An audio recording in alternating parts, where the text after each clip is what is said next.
आपल्या परिसरातील ताजी अपडेट पाहिजे आहे ना, तर मग आजच C24 या आपल्या यूट्यूब चॅनलला लाईक करा, शेअर करा, सबस्क्राईब करा आणि बेल आयकॉनवरती क्लिक करायला तर अजिबात विसरू नका.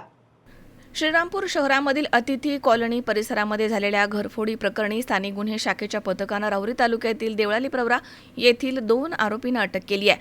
एक आरोपी सध्या पसार झालाय. मोहम्मद रफिक शेख यांनी दिलेल्या तक्रारीनुसार 25 डिसेंबर रोजी मध्यरात्री 12:30च्या सुमारास ते कामानिमित्त बाहेर गेलेले होते, तेव्हा अज्ञात चोरट्यांनी त्यांच्या घराच्या पाठीमागील दरवाजाचं कुलूप तोडून आतमध्ये प्रवेश केला.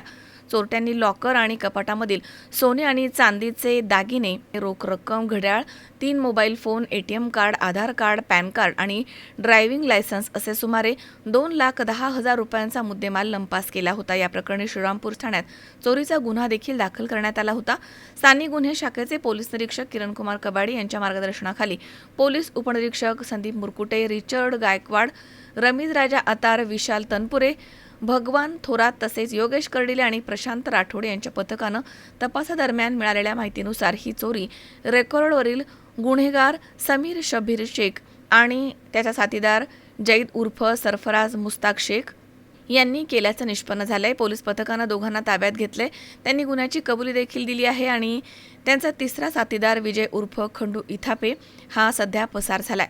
त्याचा शोध घेणं सुरू आहे असं पोलीस अधिकाऱ्यांनी म्हटलंय. मनोज साळवे, C24 राहुरी.